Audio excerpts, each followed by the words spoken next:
They were told the liberation would come quickly, that America wouldn't abandon its own, that rescue was just weeks away, maybe months at most. But when Dorothy Still stepped off the evacuation ship at Santo Tomas University on January 4th, 1942, carrying a single suitcase and her nursing pin from Johns Hopkins, she had no idea she'd just entered a prison that would slowly try to kill her for the next 3 years. If this story moves you, please hit subscribe. These voices deserve to be heard.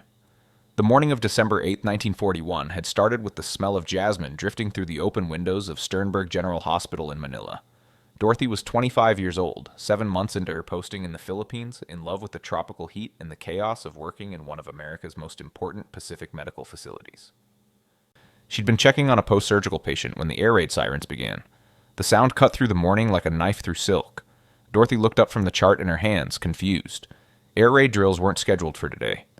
Through the window she saw them, Japanese bombers, flying in perfect formation, dark insects against the golden sky. The sound of their engines was thunder that grew louder with each heartbeat. Then the bombs fell.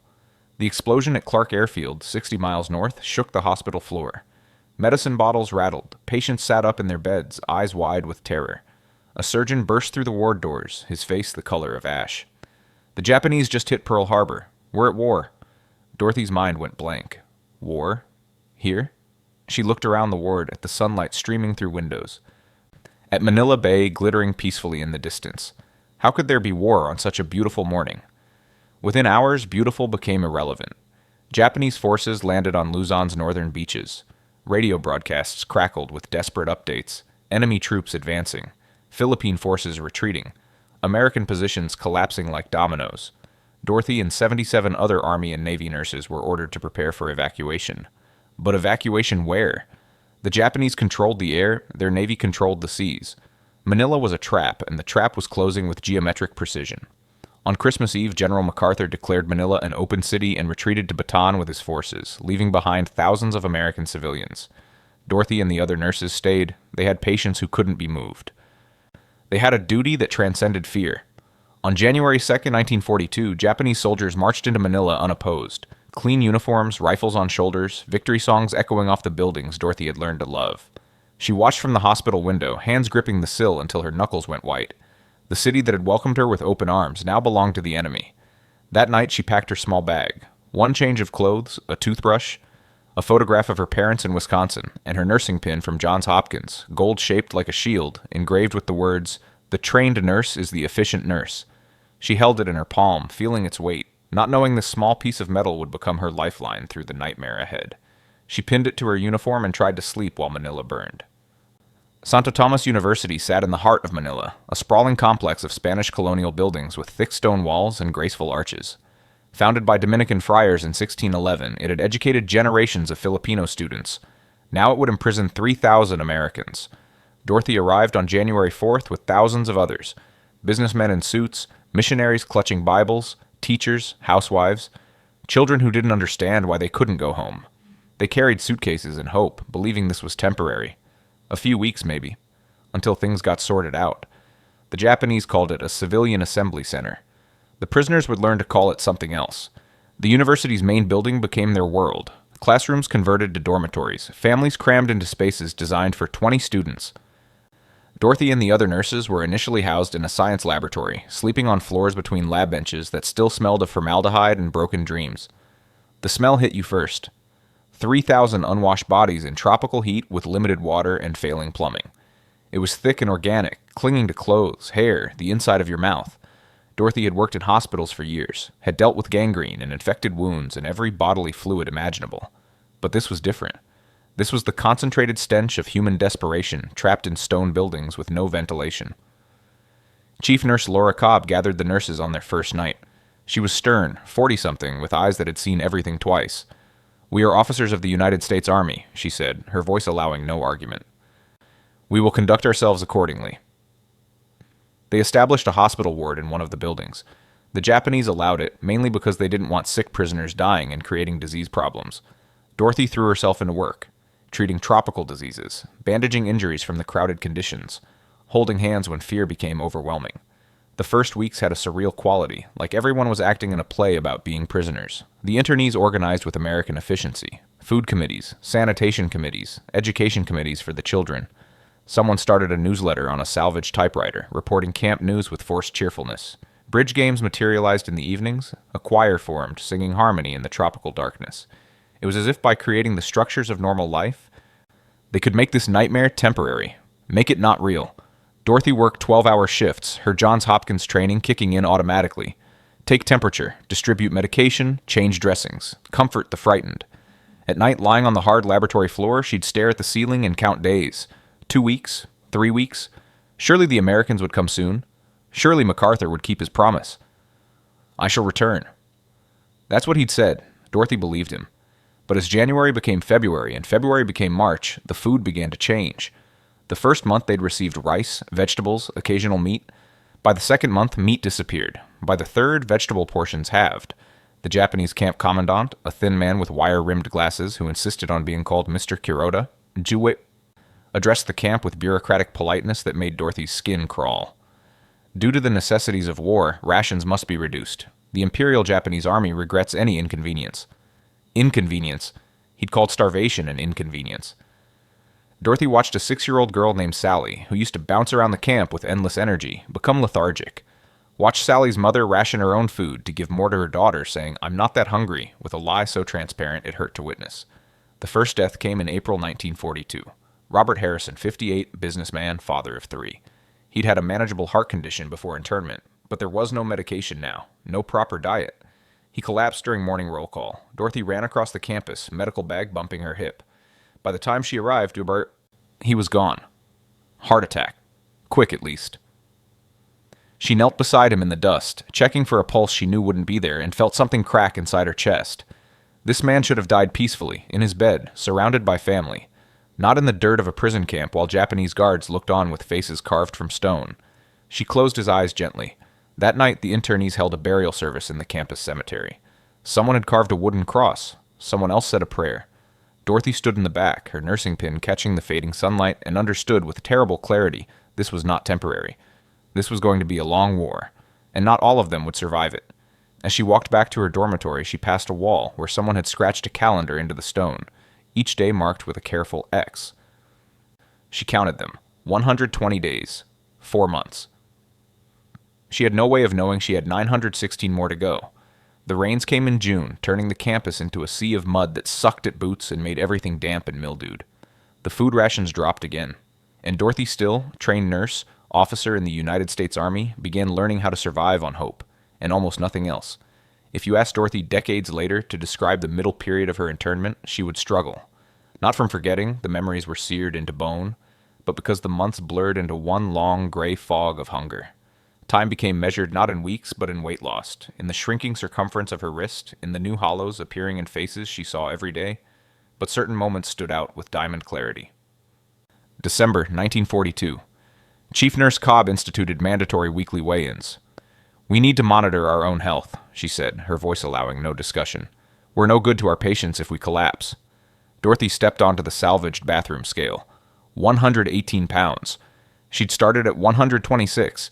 8 pounds didn't sound catastrophic, but she could see it in the mirror, her face losing roundness, collarbones protruding like architectural features beneath skin. Edwina Todd, a Navy nurse from Texas with a sharp sense of humor that would become their collective lifeline, weighed in after her. 105 pounds, down from 130. "Well," Edwina said with forced brightness, "at least we'll look good in bathing suits when we get out of here." No one laughed. The joke sat in the air like a dead thing. They were starving, and it was only getting worse. The nurses developed survival strategies. The most important was lugao, Filipino rice porridge stretched with whatever could be scavenged. Dorothy learned to make it from Carmen, a Filipino woman who'd worked in the camp kitchen before the Japanese reduced local staff to almost nothing. "You take the rice water," Carmen explained in whispered English, glancing over her shoulder for guards.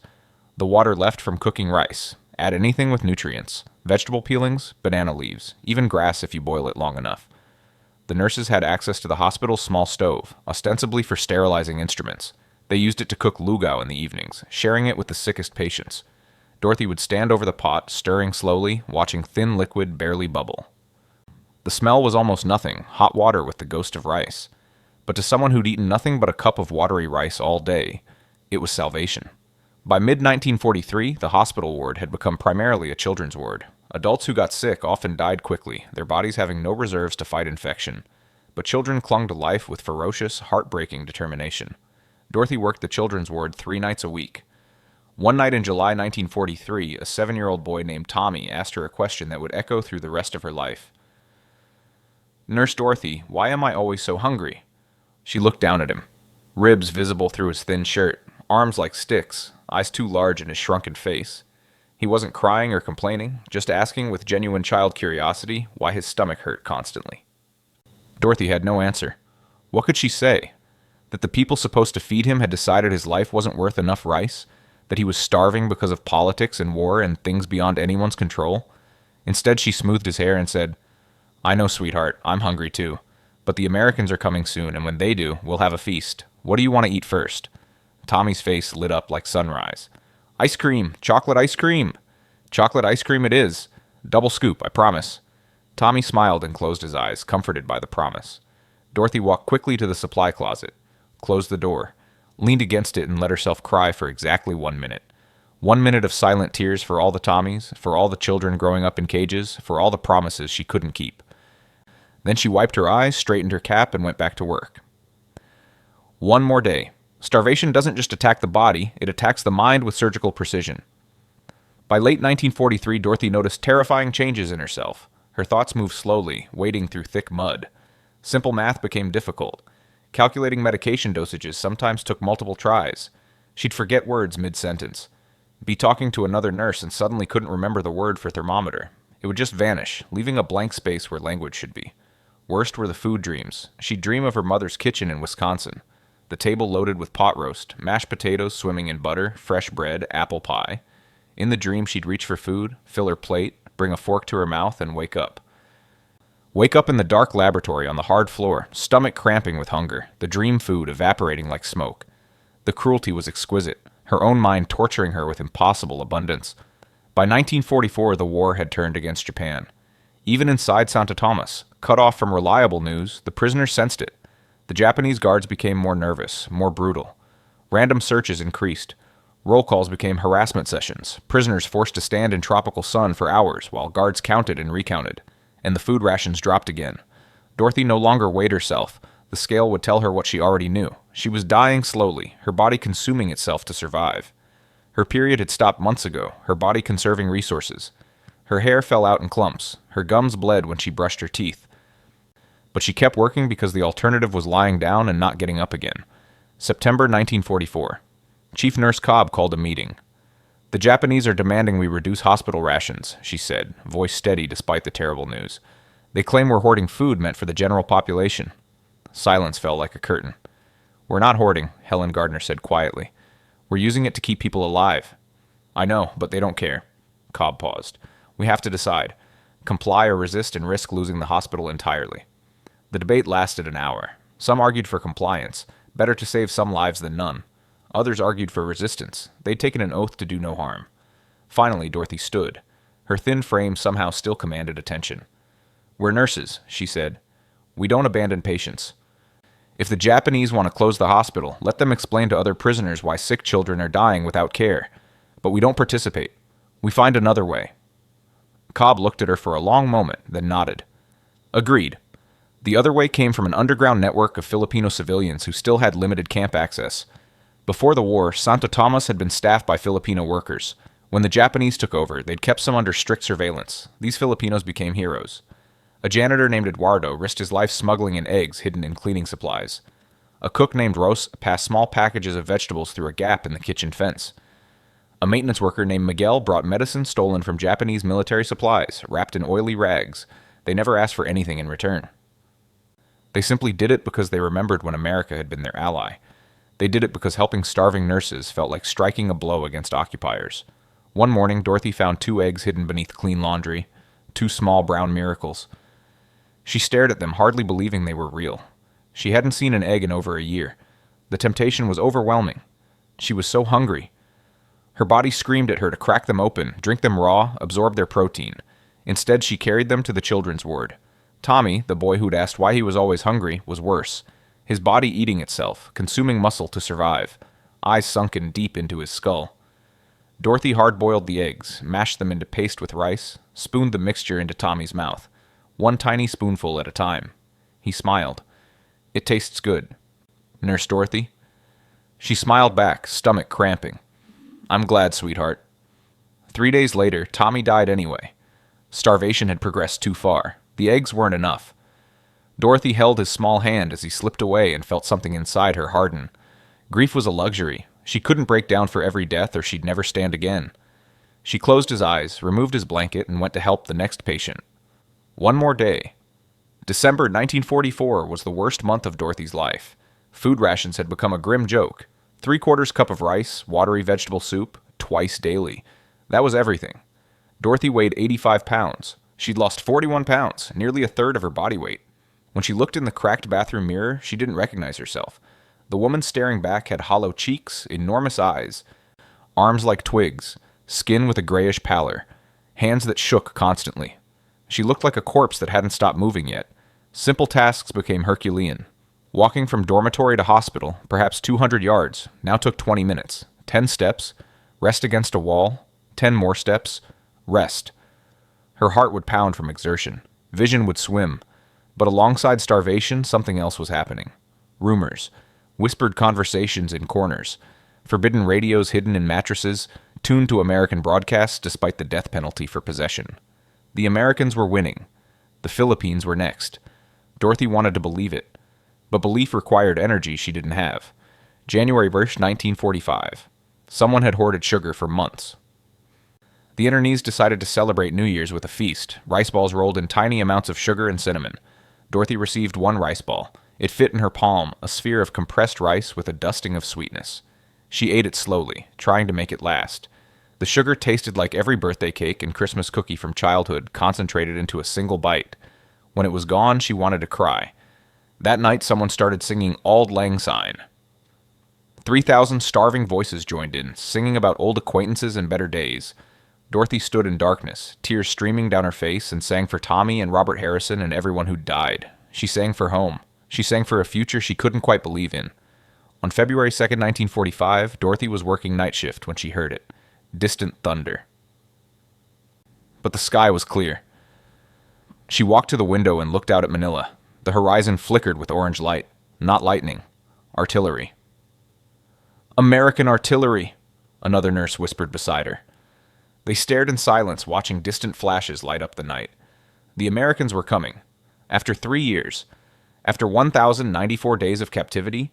After watching countless people die. After being reduced to a walking skeleton.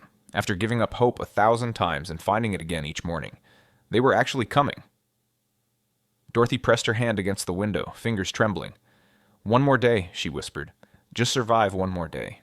She had no way of knowing it would be her last day as a prisoner, because tomorrow, February 3rd, 1945, a tank would crash through the gate and everything would change forever. February 3rd, 1945 began like any other day in hell. Dorothy woke at 5:30 a.m. to the sound of the wake-up bell clanging through the campus. She lay on the floor of the science laboratory for a moment, gathering strength for the simple act of sitting up. Everything hurt. Her joints ached with a deep, persistent pain that had become her constant companion.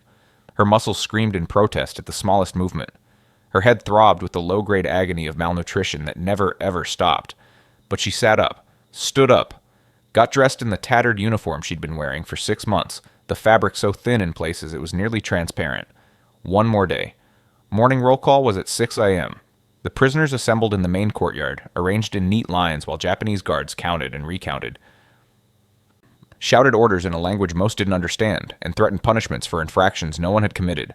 Dorothy stood in formation, swaying slightly like a reed in wind. The guard counting her row walked past 3 times, clearly agitated, losing count and starting over. His hands shook as he held his clipboard. Sweat beaded on his forehead despite the cool morning air. Something was different. The guards were nervous. Then Dorothy heard it again. That sound from last night. Artillery fire, closer now in the morning stillness. The distant percussion of big guns pounding Japanese positions somewhere in Manila. The sound rolled across the city like thunder that wouldn't stop. The guard heard it too. He stopped counting, looked toward the sound, fear flickering across his face. Then he barked an order and dismissed them without finishing the count. Something was definitely different. Back in the hospital, Dorothy tried to maintain routine. Check patients. Distribute the meager breakfast rations, a few spoonfuls of rice that could barely be called a meal.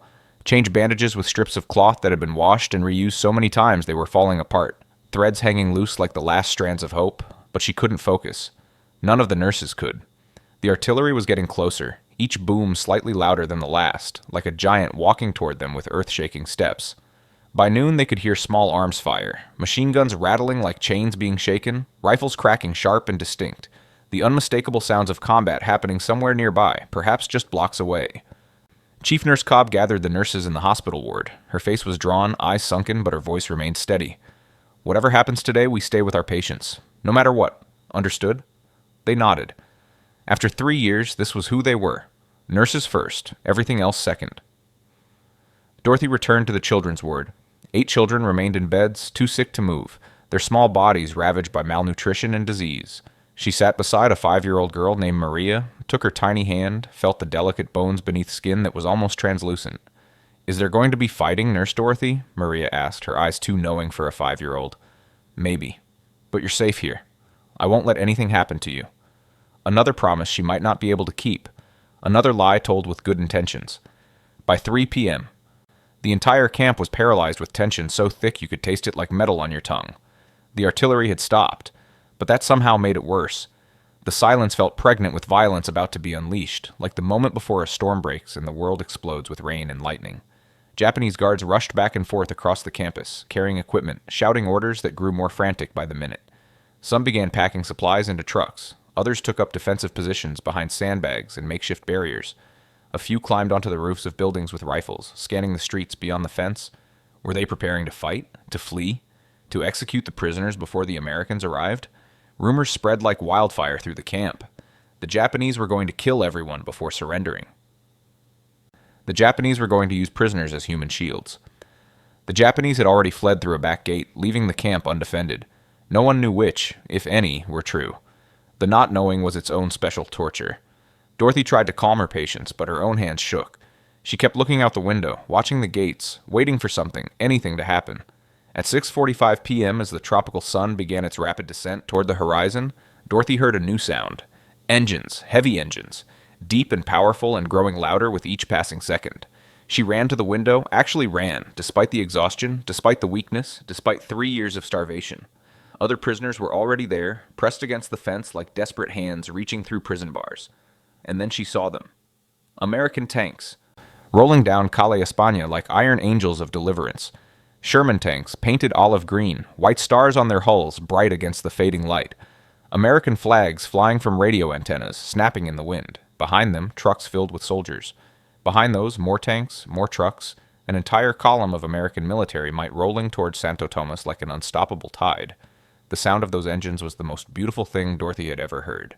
A mechanical symphony of salvation, the rumble of diesel engines mixing with the squeak of tank treads on pavement, the grinding of gears, the roar of exhaust. The prisoners began screaming. 3,000 voices raised in disbelief, joy, hysteria, relief, terror, hope, every emotion possible compressed into a single sustained scream that seemed to shake the very walls of Santo Tomas. People crying, laughing, shouting, praying. Some fell to their knees. Others jumped up and down despite having no energy to spare. One man fainted from the excitement, his emaciated body simply giving out from the shock of hope realized. Dorothy couldn't make a sound. She just stood at the window, tears streaming down her hollow face, watching the tanks approach. The tanks stopped outside the fence. The main gate was still closed, still locked, still guarded by Japanese soldiers who looked uncertain whether to fight or surrender, hands hovering near their weapons, but not quite gripping them. For a moment, everything hung in balance. The entire camp held its breath. Then one of the tank commanders apparently decided he didn't care about protocol. Dorothy would remember this moment for the rest of her life with perfect, crystalline clarity. The lead Sherman tank, number 44, she could see the white number painted on its side, turned slightly to the left, angling toward the gate. The engine revved, a deep growl that vibrated through the ground. Then it accelerated, treads churning, metal beast charging forward with single-minded purpose. The sound was apocalyptic. Metal screaming against metal as the tank hit the gate at full speed. Concrete shattering, sending chunks flying through the air like shrapnel. The iron gate, which had held them prisoner for 3 years, 3 months, and 30 days, lasted approximately 5 seconds against 50 tons of American steel moving with righteous momentum. The gate exploded inward, fragments of metal and concrete scattering across the courtyard. The tank rolled through the wreckage into the campus, treads crushing debris beneath it, the American flag on its antenna whipping in the breeze created by its own movement. and behind it came the soldiers. American soldiers poured through the broken gate like water through a burst dam. Young men in dirty uniforms, helmets strapped tight, rifles held ready, combat boots pounding on the ground. They looked exhausted and battle-hardened, faces streaked with dust and sweat, eyes scanning for threats with the practiced wariness of men who'd been fighting for too long. But when they saw the prisoners, their expressions changed. Changed from combat readiness to absolute shock, to horror, to something Dorothy couldn't quite name. Grief, maybe. Or rage at what had been done to their countrymen. Because the prisoners were running toward them, a flood of skeletal humanity, screaming, crying, reaching out with stick-thin arms. 3,000 walking corpses who'd been starving for 3 years, suddenly, impossibly free. Dorothy found herself moving with the crowd, swept along by a tide of desperate hope. Her legs carried her forward even though she had no strength left. She didn't remember deciding to run. Her body just moved, pulled toward the Americans by a force stronger than exhaustion. An American soldier, barely 20 years old with a baby face and wide eyes, stopped directly in front of her. He stared at her emaciated frame, her hollow face, her tattered nurse's uniform with the Johns Hopkins pin still pinned to the collar. His mouth opened, but no words came out. He just stared, his rifle lowering, forgotten. "Jesus Christ," he finally whispered, his voice cracking. "What did they do to you?" Dorothy tried to answer. Tried to tell him about the 3 years, the starvation, the deaths, the endless grinding horror of it all. But the words wouldn't come. They were stuck somewhere in her throat, trapped behind 3 years of holding everything in, of being strong, of surviving one more day. She just stood there shaking, tears pouring down her face in rivers. The soldier's eyes filled with tears, too. He took off his pack with fumbling hands and pulled out a chocolate bar. A Hershey's bar, that familiar brown wrapper with red lettering, American as baseball and apple pie and everything she'd lost. He pressed it into her hands, his fingers gentle despite the calluses. "Here, ma'am, you're safe now." "We've got you. You're safe." Dorothy looked down at the chocolate bar. She hadn't seen chocolate in 3 years.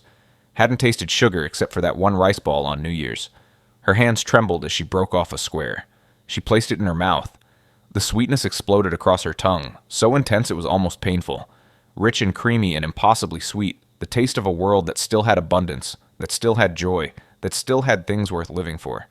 She closed her eyes and let herself feel it, really feel it, for the first time in 3 years. Freedom tasted like chocolate. Around her, the chaos of liberation continued.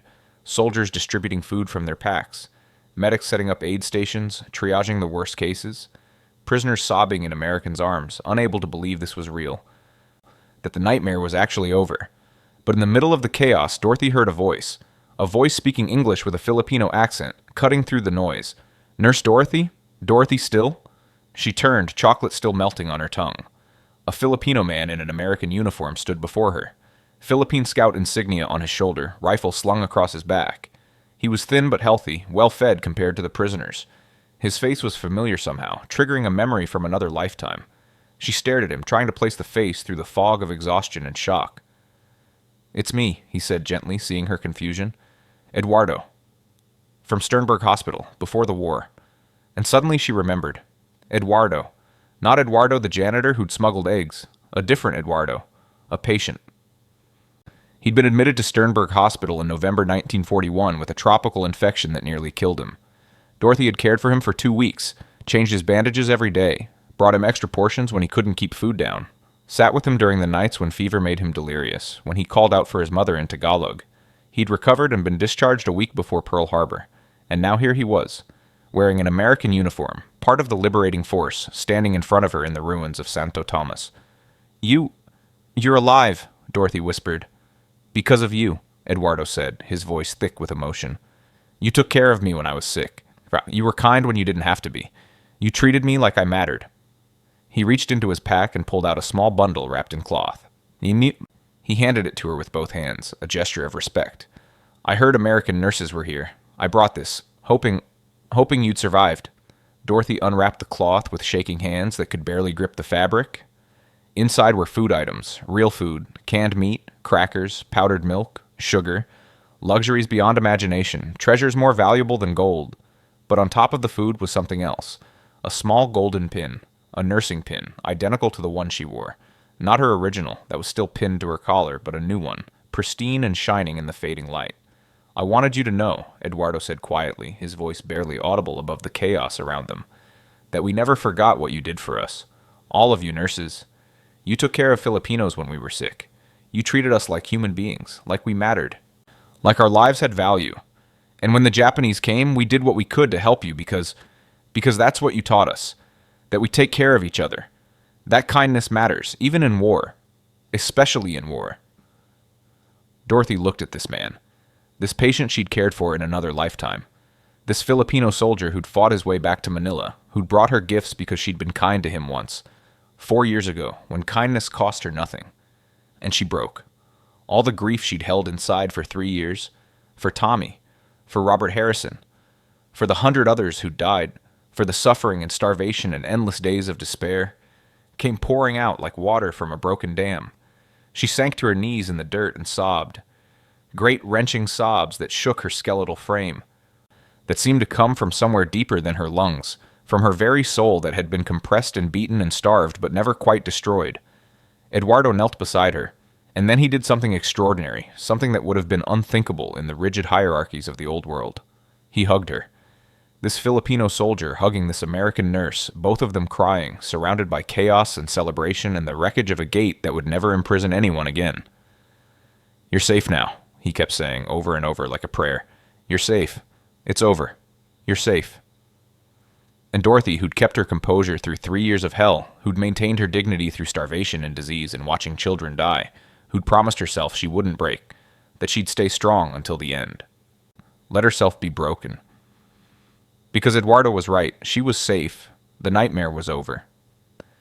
And sometimes the only way to survive horror is to let yourself fall apart when it finally ends, to let the tears come, to admit that you're human and that humans break under that kind of weight. She cried until she had no tears left, until her body was empty of everything except exhaustion and relief and the faint, impossible hope that maybe, just maybe, she might actually survive this after all. By nightfall, American medics had transformed the Santo Tomas courtyard into a field hospital. Tents sprouted like mushrooms after rain. Cots appeared in neat rows. Medical supplies materialized from the backs of trucks.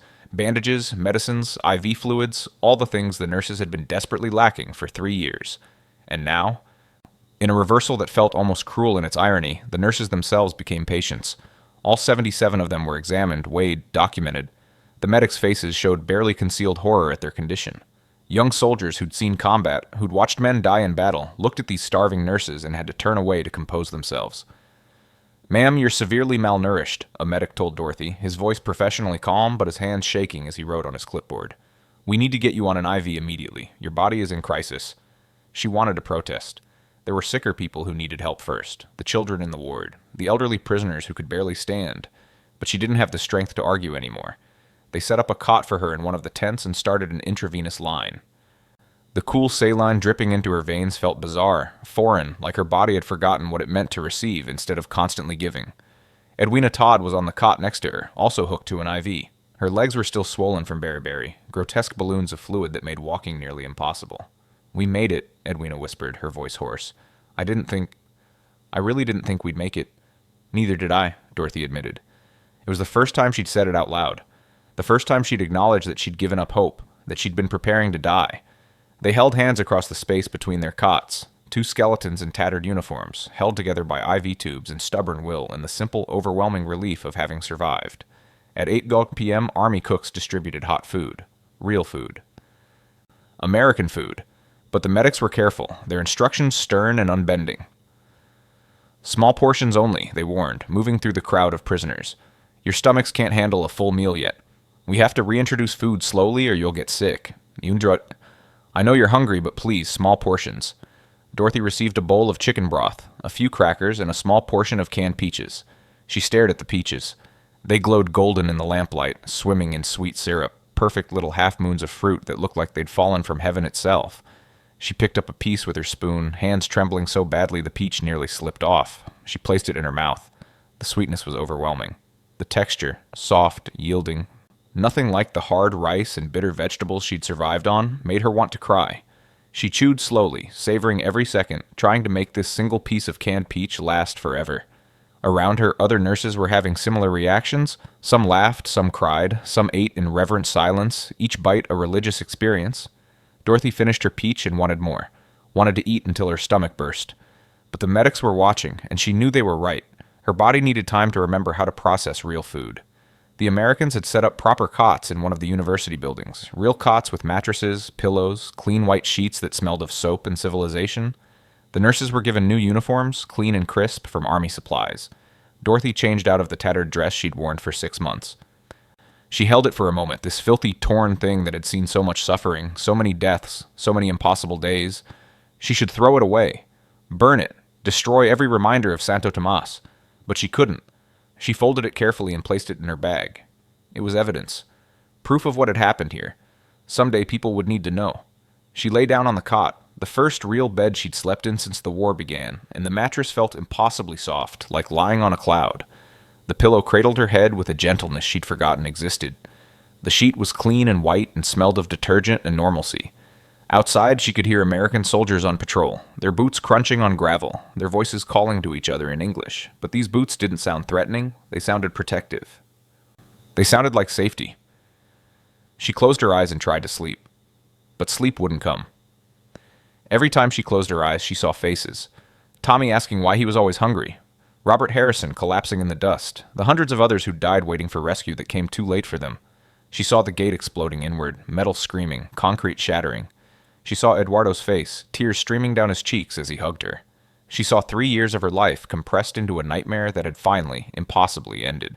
Around 2 a.m., she finally drifted into uneasy sleep, her hand clutched around both nursing pins, her original from Johns Hopkins and the new one Eduardo had given her. She dreamed of Wisconsin, of her mother's kitchen. Of food that wasn't a dream this time, but a memory of better days and a promise of days to come. Within a week of liberation, Dorothy and the other nurses were evacuated from Manila. The city was still a war zone. Japanese forces held parts of the city and fought a brutal, building-to-building retreat. The Battle of Manila would rage for another month, ultimately killing over 100,000 Filipino civilians and reducing much of the beautiful city to smoking rubble. But the nurses were gone before the worst of it, flown to Leyte on transport planes, then transferred to a hospital ship bound for the United States.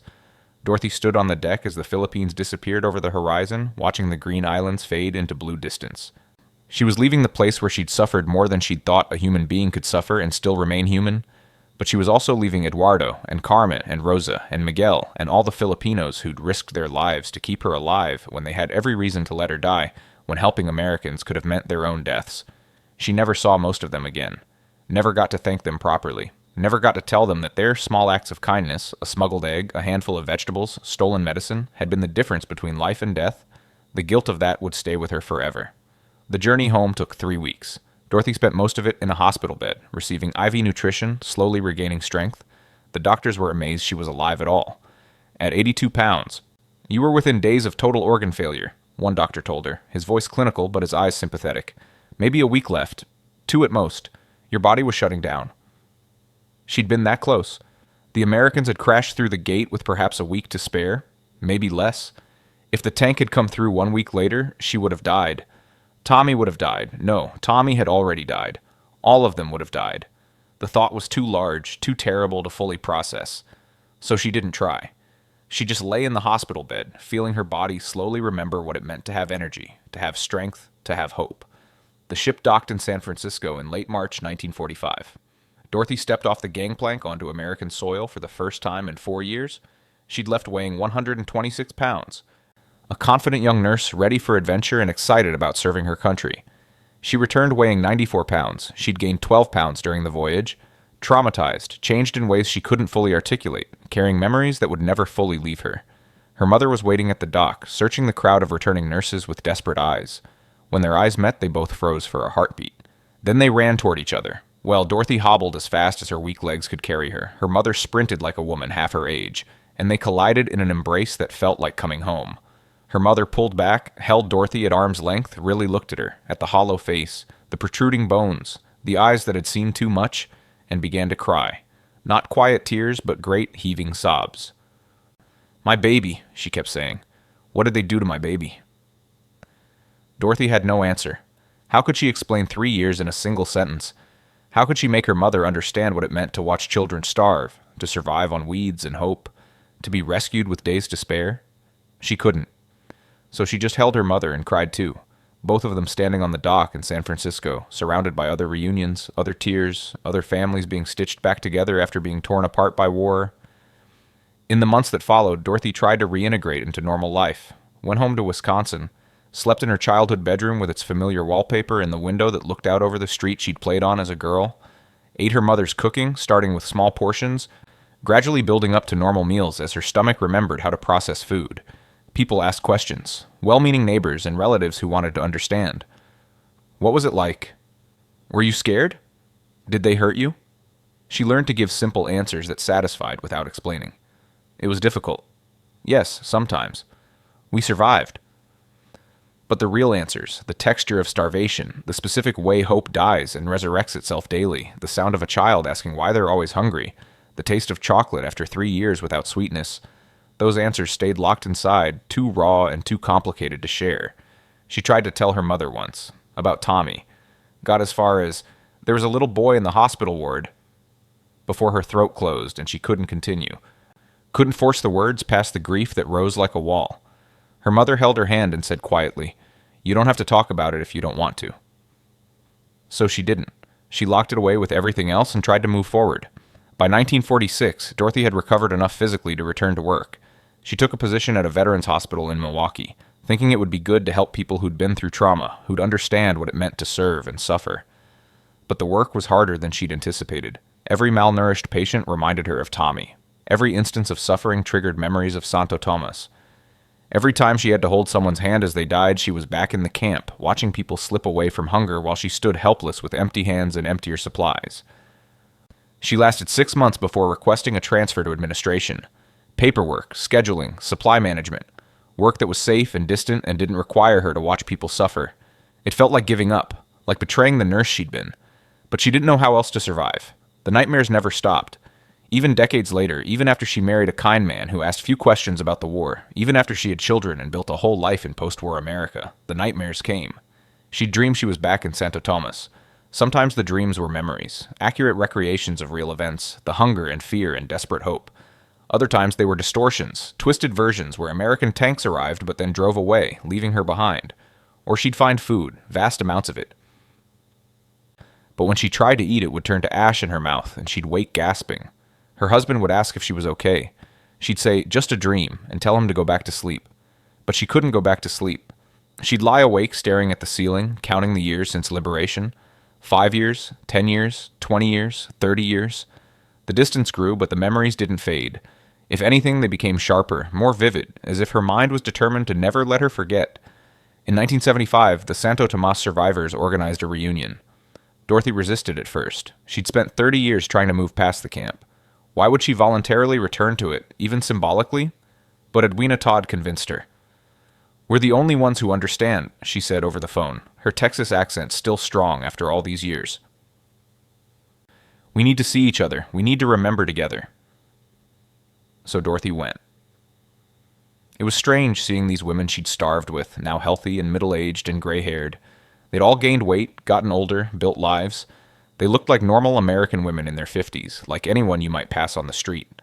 But when they looked at each other, they saw past the decades. They saw the skeleton nurses in tattered uniforms, holding hands through another day of impossible survival. They shared stories they'd never told anyone else, small details that only another survivor would understand. The specific smell of lugao cooking on the hospital stove, the sound of the morning bell that still made some of them flinch, the feeling of hair falling out in clumps, the dreams of food that never stopped. And they talked about the ones who didn't make it. Tommy, Robert Harrison, the elderly woman who died 2 days before liberation, the countless others who'd almost survived but not quite. For the first time in 30 years, Dorothy cried for Tommy in front of other people. Let herself grieve for that 7-year-old boy who'd wanted chocolate ice cream, who'd died with her hand holding his, who deserved so much better than the world had given him. The other nurses understood. They'd had their Tommies too, their Roberts, their almost survivals that still haunted them decades later. Late in life, Dorothy's granddaughter, a bright girl studying history in college, asked her a question over Thanksgiving dinner. "Grandma, do you hate the Japanese?" The table went quiet. Dorothy's children looked uncomfortable. They'd learned not to ask about the war, but Dorothy thought for a long time, carefully choosing her words.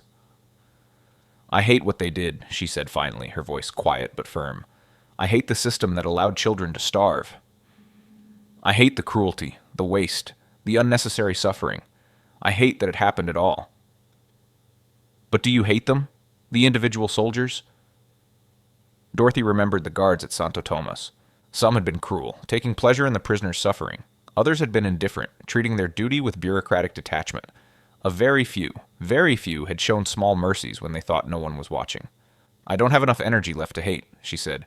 "Hate takes more strength than I have. I'd rather remember the people who saved me." "Like who?"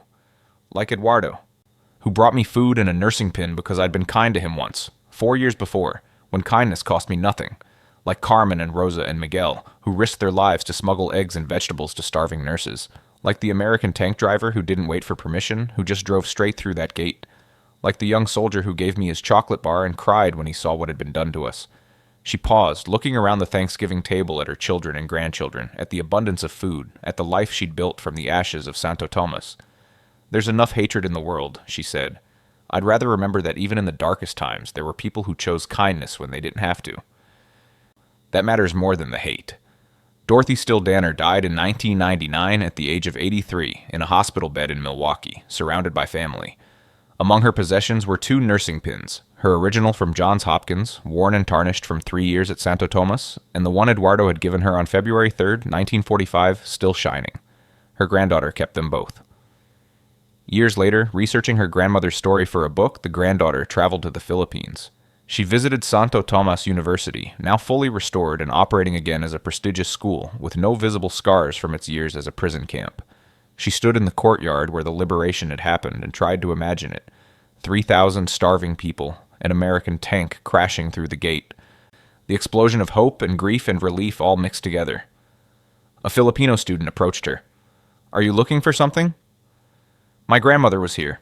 During the war, she was a prisoner, a nurse." The student's expression changed. "Wait here." He returned with an elderly professor, a woman with kind eyes and silver hair.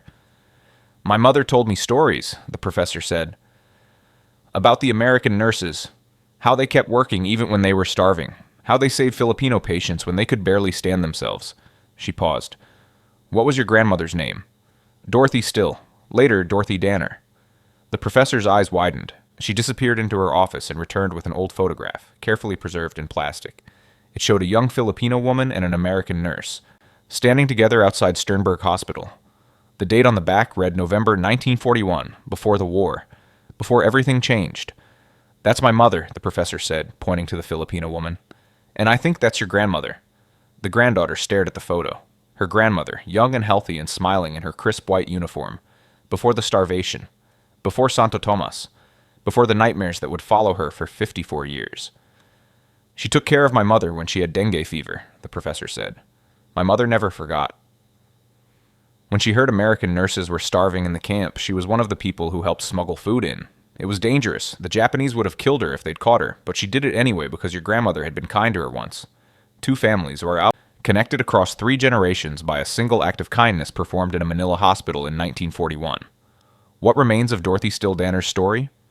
2 nursing pins, some photographs, testimonies recorded late in life. Memories passed down to grandchildren who never knew the woman she was before the war, only the woman she became after. And a lesson, simple but profound. In the darkest times when systems fail and cruelty reigns, individual acts of kindness become revolutionary acts. A nurse caring for a patient, a Filipino woman smuggling eggs, a tank driver crashing through a gate without waiting for orders, a soldier offering chocolate to a stranger. These small acts, multiplied across 3,000 prisoners and 3 years of suffering, became the difference between death and survival. Dorothy survived 1,095 days of starvation, not through grand gestures, but through countless tiny choices made every single day. Share the lugaw. Hold the child's hand. Stand up for one more shift. Survive one more day. And when the tank finally crashed through the gate on February 3rd, 1945, when liberation came with the screech of metal and the roar of engines and the impossible taste of chocolate after 3 years without sweetness, she was still standing.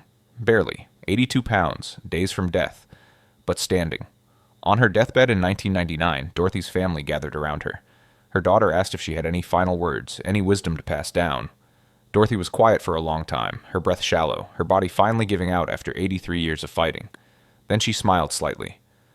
A ghost of the smile from that photograph in 1941, and whispered, "I tasted chocolate again. They said I wouldn't, but I did." Then she closed her eyes and was gone. The granddaughter, holding her hand, felt something press into her palm, The nursing pin from Eduardo, passed down one final time. Later, examining it closely, she noticed something she'd never seen before. On the back, Eduardo had engraved words in tiny, careful letters. For caring when you didn't have to. February 3rd, 1945. 54 years later, the message remained. Kindness endures. Even when everything else burns away, the buildings, the bodies, the memories of those who were there, kindness endures. The tank crashed through the gate. The prisoners were freed. The war eventually ended. But the kindness that Dorothy showed to a sick Filipino patient in November 1941, the kindness that Eduardo returned by smuggling food and bringing a nursing pin on the day of liberation, the kindness that Carmen and Rosa and Miguel showed by risking their lives for strangers, that kindness echoed across generations. That's what remains. That's what endures. That's the story worth remembering. If this moved you, please subscribe. These are the voices history tried to silence. These are the truths that must not be forgotten.